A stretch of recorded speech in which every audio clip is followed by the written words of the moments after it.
Hey Maximizers, and welcome to Build a Business with Chris, the place for you to learn how to build a profitable business that you love. I'm your business coach, Chris the Maximizer. In today's video, I want to share with you how to make plans in your business. How to plan for your business. Not make a business plan for starting your business, but how to plan and decide what you're going to do in your business. I've been in business since 2018, and I can tell you this, I am the queen of planning. It took me a while to figure out my execution, but I am the queen of planning. So I want to share with you my top tips for making plans in your business. My first tip for you is to decide what you want. What are your goals that you want to accomplish in the next 12 months? And I try to keep my goals very simple. I usually do an income goal and like a client goal. So as a service-based business owner, I decide how much money I make and how many clients I want to serve. So based on the amount of money I want to make, how much my programs cost, I do the math. So if I want to make X amount of dollars, I need to serve X amount of clients. So I suggest you sit down and you decide what are your key goals that you want to accomplish in your business in 12 months. Now, in my opinion, it's easier to do the calendar year of 12 months. But any day is a good day to start making goals and start your business. If you start your business in April, set your goals from April through December 31st. Do it for the calendar year so that you have a nice start and end date and you can see how much progress you've made. But only you know what your goals are. Only you know what you want to do within your business, what kind of impact you want to make, how much money you want to make, how many clients in your community you want to serve, how many products you want to sell. Only you know that. So sit down and get crystal clear on your goals for the next 12 months. I suggest no more than like 3 to 5, okay? Especially if it's deep goals like redo a website or build a website, create a new program, make, $25,000. Don't overwhelm yourself. So pick 3 to 5 goals. If you're early on in business, start on the low end and pick 3. The best thing is that if you find yourself in September and you've completed all of your goals, you've made all the progress on your goals, you can just create new goals from September to the end of the year. But what you don't want to do is put 7 goals on your calendar and you barely get through 2 of them. So again, sit down and decide what you want for the next 12 months. My next tip is we're going to break down these goals.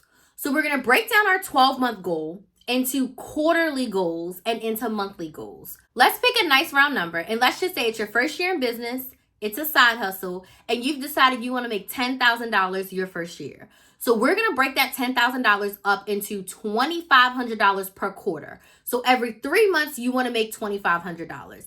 Every month you want to make around $850, and that will get you to the $10,000 by the end of the year. So we're going to break up our financial goal. And as we break up our financial goal, if your offer is $50, that means you need to sell what? Any of them a month, y'all? Doing this math off the top of my head, I be thinking that I know what it's going to work. Okay, so $2,500 every divided by 3 months is $833. $833 divided by a $50 product means you need to sell about 17 products per month.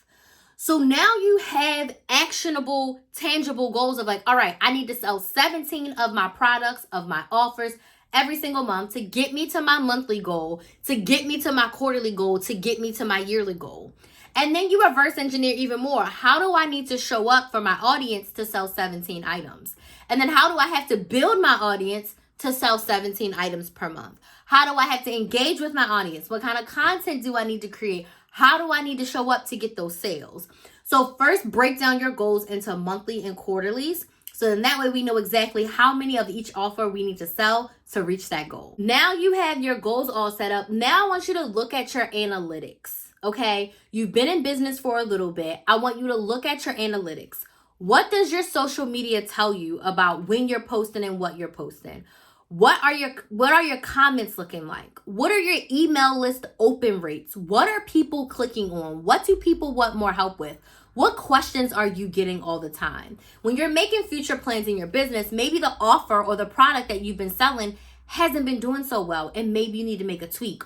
Or maybe it's been doing great and you need to double down or make different options of it. Your analytics will help you to see how you should be moving forward to plan in the future.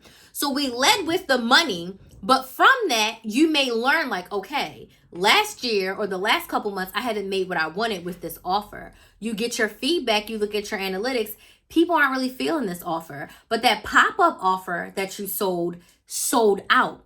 So maybe you're going to use this time to plan a similar pop-up offer, but make it more permanent, since that resonates most with your audience. Because when we think about planning in our business, we want to look at what we did in the past to help us dictate our plans for the future. My next tip for you is to use a project management system when it comes to making plans in your business. So I use a combination of Trello and Airtable for planning in my business. I plan my content and I manage my leads in Airtable. And with my designer in Trello, I plan my daily, weekly, monthly tasks and goals in Trello. So I use these project management systems so that I have an easy electronic way that I can use from my phone to see where I am in my planning process, to see where I am in making progress towards my goals.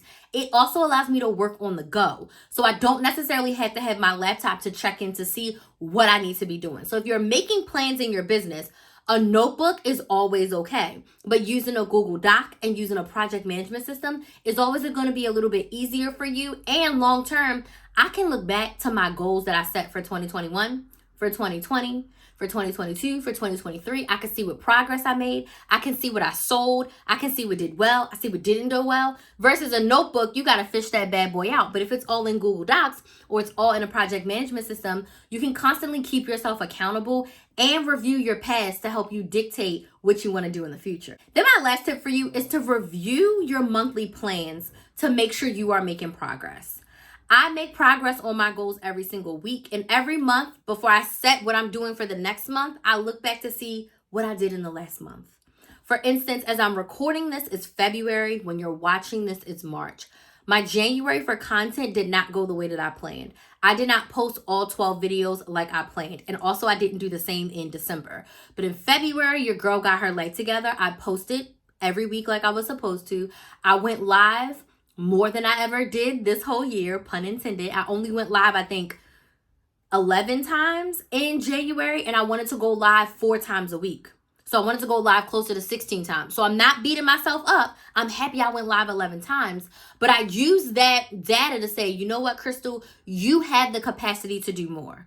You can do more, you want to do more, and you will do more. So when I set up my goals for February and for March and for April, I set the precedent for myself that I told myself I was going to do this, and this is what I'm going to do. If I want to reach that goal that I set at the end of the year, which is to be monetized on this YouTube channel, and your girl only has like 7 more months to do that, I have to meet the monthly and weekly progress that I set for myself. So always look back at yourself, review what you're doing to see if you need to make tweaks and pivots along the way.